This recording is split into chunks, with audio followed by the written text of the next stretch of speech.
It's April 30th, 2020. This is Roqe.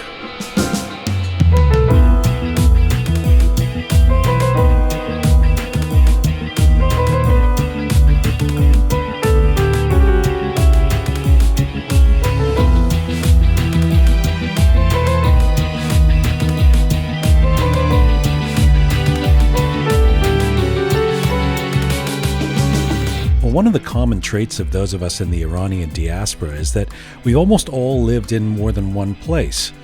Today, a young woman of remarkable talent who grew up in Iran, but has already called 5 different international centers home in building her impressive music career. Pianist Sanaz Sotoudeh has earned a global reputation for her classical talents and performance style and played concerts all over the world, from London to Dubai to the Azadi Tower in Tehran.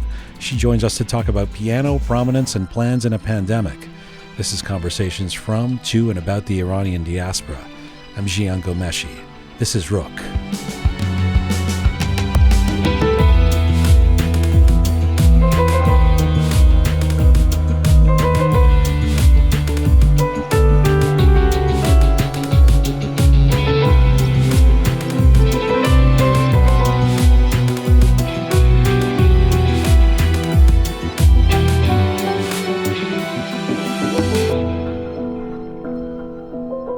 Okay, hi there. Welcome to episode number 5 of Roqe. How are you? Hope you're staying safe and sane. Merci que ba ma hastin inja. We're going to get to your letters of the week later in this program, our new Thursday ritual.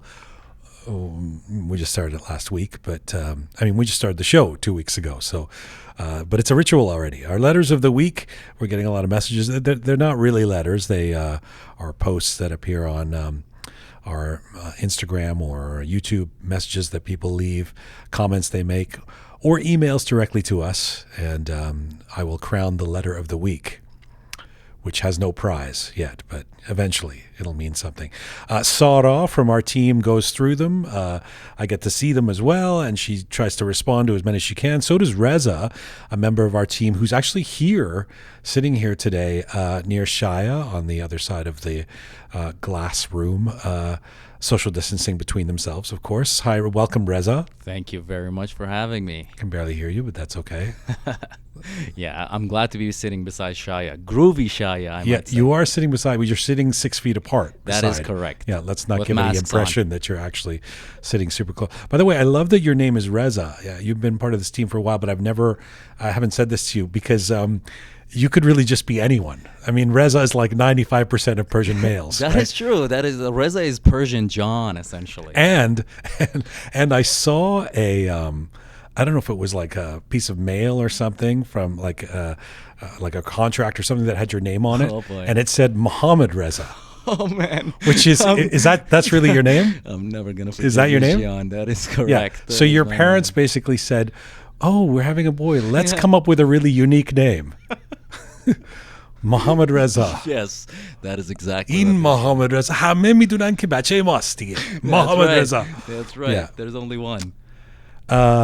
You're partly here, Reza, because you're a fan of our guest today, Sanaz Sotoudeh. That is true. And so let's get to this introduction. I'm very happy to have her on this program. Take a listen to this.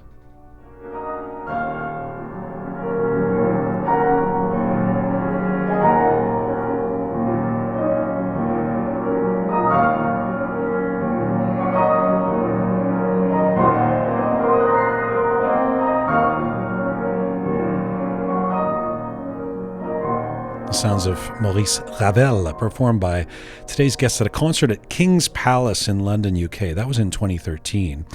My guest today is a young pianist of Iranian descent who has appeared, as you could just hear there, in recitals at various venues and festivals around Europe, North America, and the Middle East, and has appeared live on several popular radio and TV channels across the world, including BBC Radio in the UK, Ocarina Music TV in France.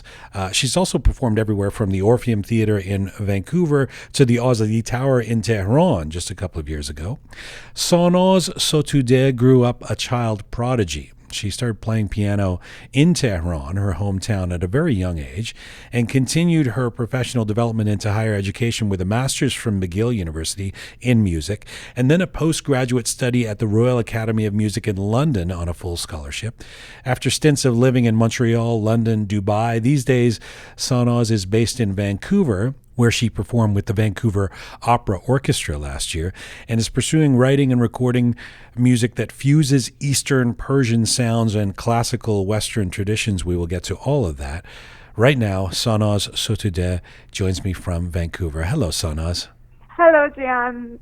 Nice talking to you. Nice talking to you. Thank you for doing this. So, how's it going over there in Vancouver for you during this pandemic? It's going well, actually. The weather is amazing. We have sun almost every day, so it makes it really nice. And the spring is here, so it's beautiful time of a year. So that helps to keeps us happy, I guess. Another stunningly optimistic review of life during a pandemic, when I know things haven't been so easy for you. This is the Persian stiff upper lip, or the silver lining, that I love. How, first of all, as a person, how do you deal with isolation, with having to be home? It's sometimes it's really tough. Of course, like we all don't like to be alone and lonely for most of the time. So it has its positive sides. As an artist, we always experience this being alone and focusing on our own creation. But it's important to have the social life as well. So that balance is not here at this moment. But I'm lucky to have my piano and my music and my art to focus on during this time, so it makes it much easier. Well, I'm going to get into the things that you're creating, because that's an interesting thing to throw out there. I want to know what you're creating. But first of all, I know you're very family oriented, and your family is not there in Vancouver with you. What's that been like? Having your parents, are they in Iran, or did they come back to Canada, or where are they now? Well, they're in Montreal now. We have a home in Montreal, so they spend usually summers in Montreal, but this time they were in Tehran when the coronavirus started, and we actually got really worried about them. My sister lives with her husband in Dubai, so we are all over the world, so we got worried, and they had difficult times booking tickets to come back to Canada because of the flight cancellations. And sorry, they were in Iran when Corona hit Iran, and then they were able to get out in time. Yeah, it was a bit tricky too. My mom had a small surgery, so it was difficult for her to travel. But thanks God, everything went well, and they got the tickets with Qatar Airline, because the only airline that's not working. And what do you guys do? Do you guys Zoom? Do you have like a FaceTime meetings with your sister in Dubai and your parents in Montreal and you in Vancouver? And I'm sure you have relatives in Tehran as well. How are you staying connected right now? Well, with my parents, we do I do WhatsApp call and video calls every day. My sister's situation in Dubai is it's funny because there is no video, WhatsApp or Skype. Any video calls doesn't work in Dubai. It's banned. So we only do calls, normal telephone calls with her. That's the personal side. Let me ask you now about the business side, because this has undoubtedly been a tough time for you business-wise. I mean, when I think of musicians, and I specifically when I think of classical musicians, where live gigs are so important to your livelihood, I hear you've had to cancel a number of concerts in London and San Francisco, across Canada. Tell me about that. It's heartbreaking, because we all train and we all work hard, and our biggest dreams is just it's performing live. At least for me, it's very, very inspiring to my work, and that's what I love the most. So I had a number of concerts actually this year that I was really looking forward, and they all got canceled because of this situation, and we don't know when it's going to be happening again. They said in 2021. So it's not an easy situation in terms of performance, which is the most important part of my professional career, to performing live at this moment. So I'm sure you're talking to other musicians and other classical musicians. What's a classical musician supposed to do in the COVID-19 era? People I know around me, they've been active doing virtual performances, live performances online. So yeah, I think it's slowly people getting into more online live performances, which can, yeah. But can I ask you about that? I mean, just to be Roqe about it for a second, because as much as I appreciate everybody scrambling to find a way to continue their form of expression, to run their business, and to maintain an audience, but there does seem to be this growing notion that somehow watching John Legend on Instagram or live or Zoom is going to replace concerts for the foreseeable future. Can you reflect on what you believe the importance of live music is? I mean, in classical circles or otherwise, what are we losing without it? Surely you can't replicate what you do via Instagram. Very interesting question. I just actually had a talk on Zoom about the power of live music last week. I don't think that's it's very good to keep up live performances for now, temporary, because of the situation we're going through. It's better than not having it, but I think it's not replaceable to live music. It's not the same experience for audiences and for a performer. In a live situation, you are in the same physical space with the audience, and as a performer, they really affect my performance at live, when I perform, the energy and their presence. So it's a totally different level of experience. You mean for audience, you actually play differently? Yes, in live situation, you react to your surrounding, you react to the energy of the audience, and it makes the performance alive, and unexpected things happen, which is it's really special, and doesn't happen in a studio recording or in a empty concert hall or at home when you perform live for people. It's funny. I think there are some stereotypes when it comes to classical music. Maybe I fall into these traps once in a while, that there's somehow it's like a math equation, playing some classical piece that was written hundreds of years ago, that you just have to get the notes right and, play it at the right tempo. But I guess that's not, obviously that's not true, that there's interpretation and there's animation that comes through a live performance, and that's the actual magic in the music, right? Exactly. When I was studying in Royal Academy in London, my teacher is a very famous British pianist, Julius Roqe, once told me, yes, we are aiming to follow all the rules, play perfectly, and play what's actually in the page, the music. But at the end, if it doesn't come from your heart, it doesn't make sense. So that really affects me. And in live performance, as a performer, we communicate our heart to audience, and that makes it alive when it's in live situation. Otherwise, we would have kept music in museums and libraries like other art forms or other things. Yeah, that's what's special about music. I don't expect you to have the answers any more than me or Dr. Fauci or whoever. But what do you think is going to happen? I mean, do you worry about never returning back to that kind of live performance the way you've been doing it, where a crowd sits tightly together in a beautiful theater, and you're sitting close to an orchestra that's all sitting close together, and all of that? Mm-hmm. Yeah, of course. At this time, I'm trying to not let the boringness affect me much, and try to stay at the present. But yes, it is worrying with all the news you hear.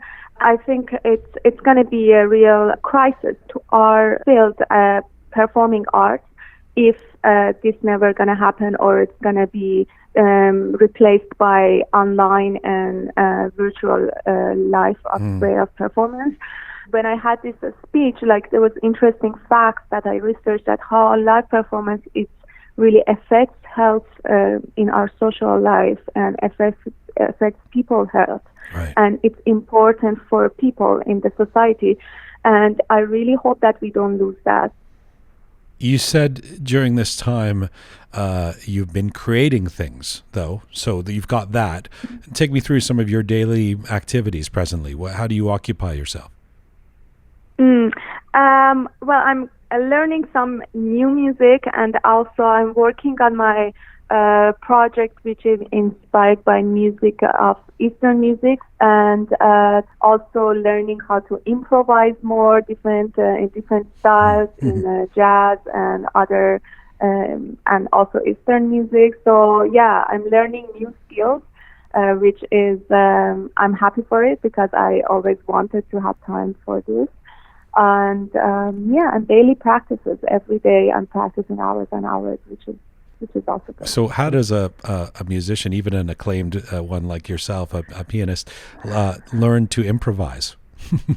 Well, my way is like I'm starting to learn how to improvise in classical jazz way, jazz improvisation within that rules, and then it will help me to mix it with different music. Like in terms of Persian music, is modal music, so I'm gonna use like modes and Eastern skills, and also melodical patterns from traditional music to combine that, which inspires me a lot. And I love the folk music from Iran. I love Shahram Nazeri, and because classical musicians I believe they have very powerful technique and training. So that these two combining together, I'm sure is going to be something nice.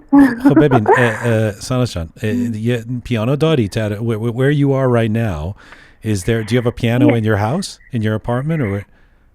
Yes, I actually have a piano in my place. Is it a grand piano? What is it? What kind of a piano do you have there? It's a digital Roland piano, but it doesn't sound like a real actual acoustic piano, but it's good enough. Okay, and are you near it? Yes, you are. Okay, all right. So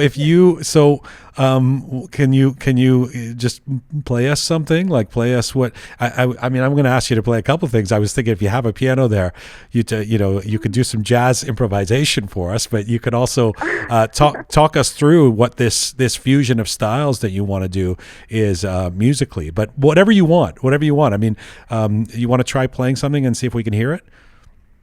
Sure, I play something, music is by actually Shahdad Rohani, because it's Persian and I like this music that is written. It's called Thoughts of Past.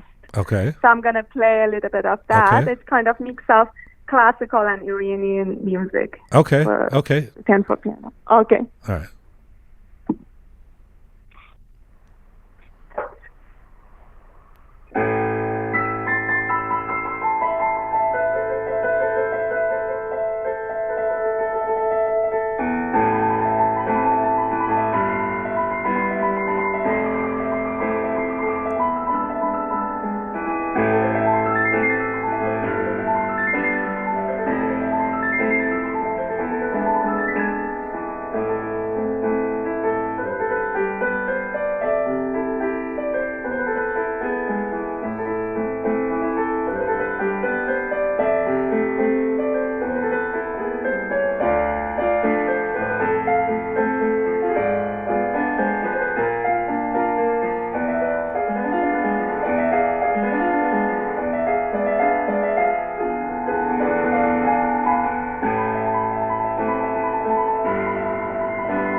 Just a little bit of that music. That was great. I mean, first of all, it sounds incredible, but also people are so angry at us right now. Not you at Roqe, because they're like, can you not give this person a microphone so we can possibly hear this properly? Because it was a little distant, but it sounds amazing. It sounds great. So when you say you practice every day, I mean, you're as good as you are already. What is it that you're doing when you're practicing every day? I'm learning new classical repertoires. There were some music that I always wanted to learn. They're very highly virtuosic. Basically, I'm focusing a lot on creating music with other musicians. I'm in contact with other musicians from Europe and here and even in Iran. And we are planning to put some new arrangements together for virtual presentations and concerts. And I've been asked to do a virtual concert for a website, online website that they are starting to do live concerts from the States. So I'm preparing different programs for these projects and also improvising. This is Roqe. I'm Jian Ghomeshi, and I'm speaking with acclaimed pianist Sanaz Sotoudeh. She's in Vancouver right now, in her place of isolation there with her Roland piano nearby. I want to ask you more about what you're up to now, but first, take me back, Sanaz. How did this happen with the piano? I mean, I understand you've been playing since you were 4 years old in Tehran. This sounds like one of those mythical stories that people make up when they've become famous. Is that true? Were you really playing piano at 4? I started music at 4. My mom used to play piano when we were babies, and that was her idea to put us into music institute. And I started with Orff music by Nasser Nazar. He was the first person to have Orff system of music learning for children in Iran. So I started with that, and then at the age of 5, I started to play piano because we had to choose an musical instrument to play. And what was it about the piano that so captivated you and turned that instrument into your life partner at this point? I actually don't know, because my mom, she said whenever I used to play piano when you were a baby, you were used to scream and cry, that I actually stopped playing piano. So it's not like I loved it when I was, But we had this live concert for everyone at the end of our time, and someone played piano. It was actually a little boy who presented piano as his instrument, and he started playing, and I remember I started crying during that concert, and I loved it since. And it was totally my decision to play piano. Wait, so you were a kid as well, and you started crying when he played the piano? Yes. Well, that's a it's sweet really image. it touched my heart, and I just decided to play piano. And since then, no one really pushed me to continue in music. Like my parents, they were always like, respect my decision, and it was my love and passion for it. I have to ask you about that as well. As an upstanding Persian girl, your dad is an architect. Your mom is a chemical scientist. So how on earth did they allow you to go into the arts and not engineering or medicine or something? I was good at my school, but I had this artistic side in me since I was a kid that I think maybe they felt it too. So, and I loved music. I loved piano. I used to not even, we used to go to the mountains during weekends, and I used to always try to skip it to stay at home and practice piano. So they see this passion, and they weren't the traditional Persian parents who pushes their kid to become engineer or doctor. And my sister, for example, she started with me like a violin. She came to she followed me into studying at the Tehran Conservatoire, Hunaristan Musiqi, but at the end she changed her field and she became a mechanical engineer. She studied at mechanical engineering.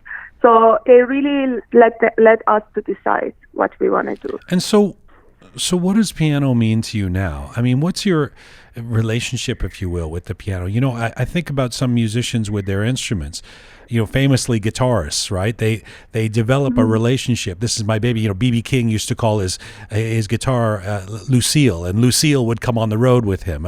Do you have that kind of a relationship with your piano? What does the piano mean to you now? It's something that you express myself through, playing piano, the action of performance. Doesn't matter which kind of music. I always play music that I really love and it communicates with me. It's a form of expression. But what does that actually mean? When you talk about expression, what does it actually mean? Meaning that if you're sad, you've just been through a breakup, you can play the piano and that will express you somehow? It's not mostly about everyday feeling, but what what we want to say in this life, like what I want to communicate to the world or to people in my life. And we find a way to do these communications through our art and music and performance. And this is very special for me. And every project I do, every performances I do, it's about that. So let me get to those performances, but before I do that, I want to stick with your journey, because so you're a kid. You started studying music into your teens at this prestigious school in Tehran. When did the idea first come up of leaving Iran? And was it related to wanting a music career somehow? Actually, it was directly related. And after I wanted to continue in classical music, and my mom wanted to move to Canada, so all that happened also considering me, because I love to do this. And in Iran, the situation, like, training in classical music, it's not in an international level. So if you want to really continue, you have to get out. And so we came to Canada. It was actually related to my love for music and what I wanted to continue. You eventually end up doing work at postgraduate work at the Royal Academy of Music in London on a full scholarship. Yeah, that happened. What did you most... Go ahead. Yes, that happened very unexpectedly, because I was in Austria in the summer after my after my studies at McGill, participating in a music festival. And after that, I met professor from London, and then Royal Academy of Music was always my dream school, because there are two very big names, music schools in the world, Juilliard in New York and Royal Academy of Music in London. I mean, these two music schools were my dream schools to study. And I just did a late audition in Toronto for Royal Academy of Music, and I was like, even if I get accepted, I'm not going to move all myself to London, and this school is very expensive to study in. So, yeah, I wasn't even, planning. I did an audition for fun. And the head of the piano department was the only jury who was auditioning people, and then he wrote me 2 weeks after, and he told me that I got full scholarship, and he wanted me to study with him. So that all happened magically, and then I moved to London to study there. And I don't want to overemphasize these identity issues on this show. Like, everything has to be about what's it like to be an Iranian. But what is it like to be an Iranian?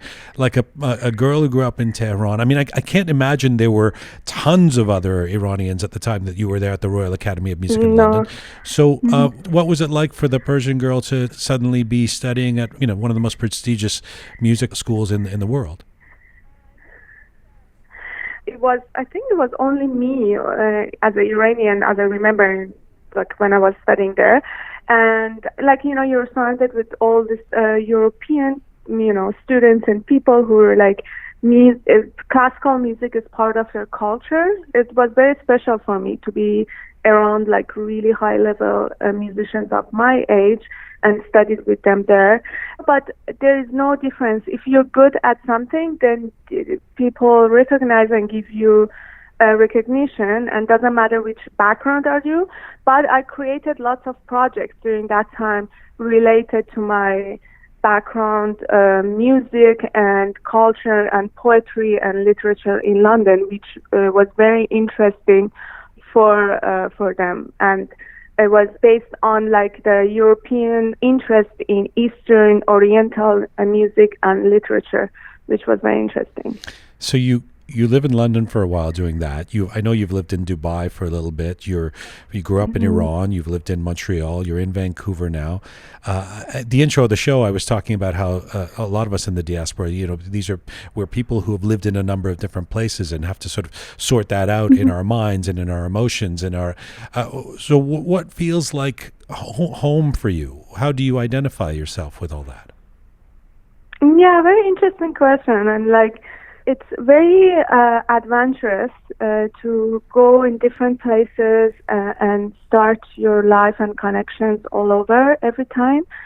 Also, it gives you a bigger perspective of what I do, and my connections get very international because of that. And artists that I worked with, they were from different parts of the world, and it's a good way, a good experience to live in different countries and experience actual life of living in different countries. Do you think that affects your playing? Yeah, because, like, for example, when I was in Dubai, I met this Kuwaiti artist based in London, Sanaz Sotoudeh, and we created this special project together. So we used to travel to Oman, different places in Middle East, and work with the folk bands, like folk musicians of those places, and create music with them. It was a fusion music of classical, electronics, and visuals, multimedia performance. And and then creating new performance based on that music. And that was like really amazing experience for me. And we were going to perform it in Iran, but some political stuff happened. But, like these experiences, like I wouldn't experience it if I wouldn't move to Dubai, for example. Or in London, I met this amazing international artists and poets and musicians that I worked with, and it was all inspiring in my life and my performance. Yeah, it changed my career. So speaking of some political stuff happened, you very subtly put, you did end up going back to Iran, and this is just a couple of years ago. You performed at the Azadi Tower. What was that experience like? It was unexpected, like other things happened in my life, but I was used to travel a lot to Iran when I was in Dubai for the year I was living there, and I met Mahyar Alizadeh. He's a very known composer in Iran, and it was his project for his new album, Iman, Without You.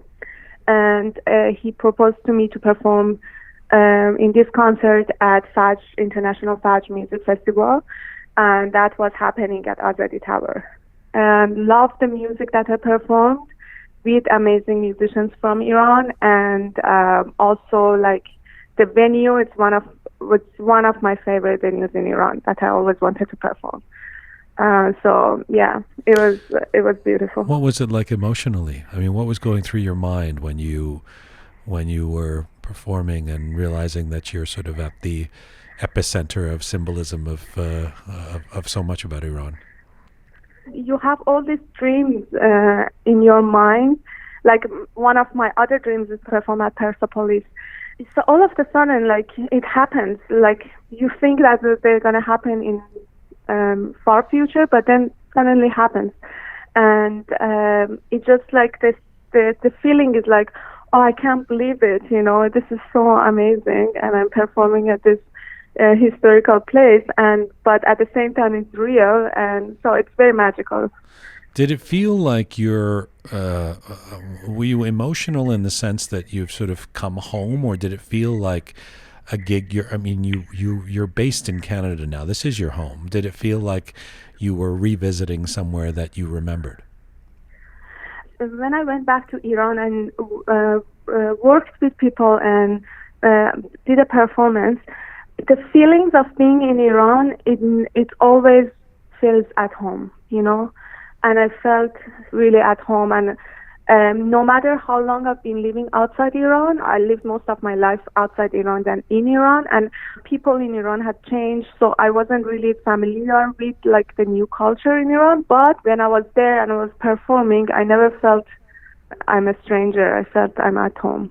Sanaz, you said in a recent interview you want to reform the image of our culture, the Iranian culture, through your art and performance. What do you mean by that? That was always one of my dreams. Like, I want to make Persian music universal.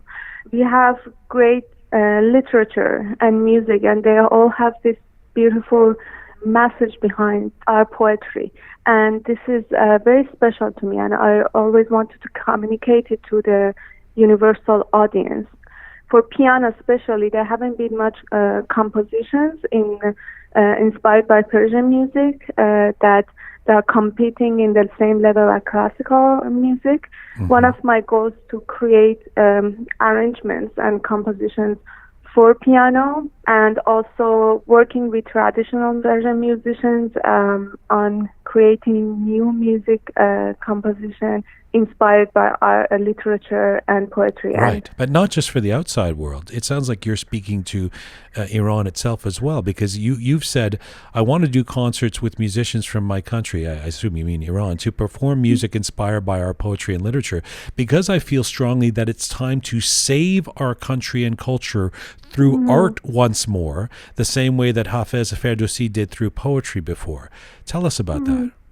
I don't want to get into political talks, but we are going through the time that I think we are losing Iran. Our country is going through different difficult times, and all these negative things are affecting our culture, are affecting our new generation in Iran. And I think it's important to save Iran. We shouldn't lose our culture.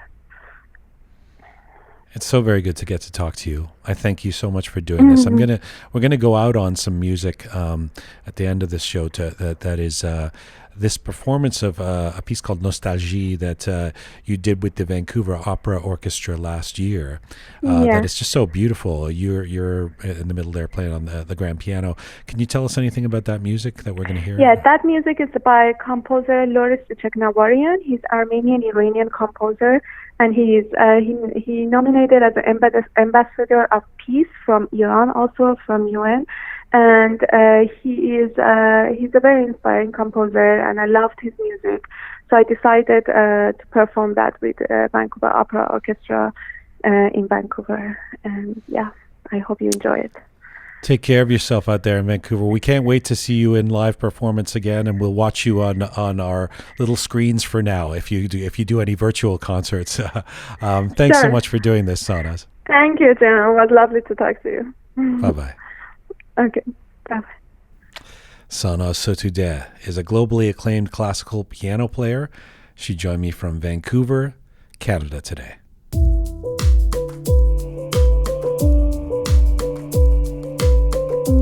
There's our letters music, our middle music. This is Roqe, conversations from, to, and about the Iranian diaspora. Groovy Shaya playing the music, Shaya and Reza together on the other side. How about that Sanaz Sotoudeh? Huh? I loved her. I truly do. I think she's extremely talented, well-spoken, and I was very impressive. Yeah, she's really impressive. Yeah, and that journey of trying to fuse the East and West is becoming a continuum from episode really, to episode. And I'm truly, and I envy her. I'm jealous because when she was talking about her parents being supportive and everything, my parents were the complete opposite. Complete opposite. Yeah. Can people hear Reza right now, Shaya? Is that on? Yeah. People, they can't. All right. Yeah, unfortunately. I have no idea if it's working. Okay, so thank you, Mohammad Reza. Oh, boy. Mohammad Reza and Shaya. It turns out Shaya's name is actually Reza, too, by the way. What? Is that true? Yeah. Shaya, your name is also Reza? Yeah, but people actually, my born name, my birth name, was Reza, but people usually call me Shaya. Good for you. People started calling me Mohammed. So everybody is Reza now. That's right. Okay, good.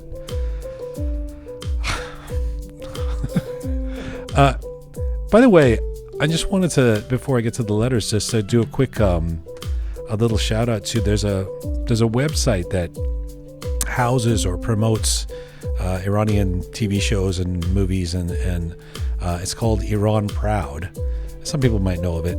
And without us asking this, they have started putting episodes of Roqe on Iran Proud, and that was really nice of them. We haven't really done any promotion for this or told anybody to put it anywhere or anything. So that was one of our team members discovered that and saw it, and it was just great to see. So thank you, Iran Proud. All right, let me get to some of these letters for this week before we say goodbye. So, there. Thank you. I can't read the letters if the music isn't there, Shaya. Reza, whoever you are, an imposter. I thought you were Shaya from Dang Show. So this from on episode 3 we had Ramin Jahanbegloo and Dr. Sanaz Sotoudeh on the show. This is from Siruz Kalatbari on YouTube. Jian, I've listened to all the interviews. They're great. Especially enjoyed your chat with Ramin Jahanbegloo. I love the opening music and was surprised to hear the closing music by Banon. That's right, we closed that show with Banon, which was a great traditional and classic touch. Keep up the good work. Lots of emoticons. Thank you for that, Cyrus. This from Masoud Etezol Khiabani. Hi, Jian, your voice is so calm and soothing. That's very nice. Thank you, Masoud. Thanks for finding these characters and mining all the valuable stories from their memories. Godspeed and stay healthy. Thank you for that, Masoud. This from Samantha Smith, also on YouTube. I love your Farsi expressions, and then kind of a wink, because I said Diga Bayad Besazim last week. So, okay, I know that my Farsi is not, ideal. ولی لچه خیلی خوبی دارم. نه؟ فکر نمی‌کنی؟ لچه عالیه. I'm doing my best. Most of the Farsi my fluency in Farsi is Mehmouni Farsi from growing up with my parents, so I don't know a lot of the cool expressions. I'm sure I sound tragically ill-prepared when I speak Farsi, but I understand everything. Don't think you can slip something by me. Thank you for that, Samantha Smith. This from Rose Morsch. So episode 4, we had Rudy Bakhtiar on the show talking about the Humanitarian Relief Coalition and her work with that. Rose Morsch says, loved this, Rudy, you rocked it. Thank you for your humanitarian acts. As another Iranian, I feel honored to know such amazing good deeds are being done for our people. And the letter of the week, fashion designer Shadi Parand was on from Tehran.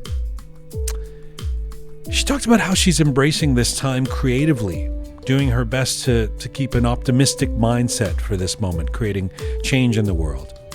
And she thinks that change can come from this COVID crisis with specific regards to environmental awareness, which is important to Shadi. So this posting from S. Sami on YouTube, on our YouTube channel. Ms. Parand is an inspiration to all creative and independent women. She sounds absolutely fearless and exudes a love of life that is seldom seen among people in our generation. Thank you, Shadi Parand. S. Sami, you have our letter of the week. Thank you for that. You can send letters to info@roqemedia.com or post on our YouTube, Facebook, or Instagram pages, all of which are called Roqe Media, by the way. And you can always subscribe. It's free.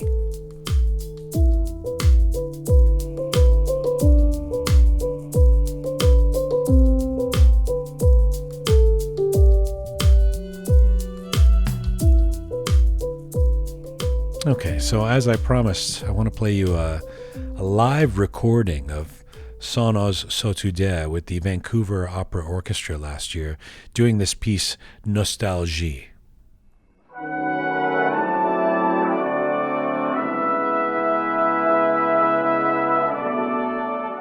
And this is full time for Roqe today. Thank you to the team, the great little Roqe team.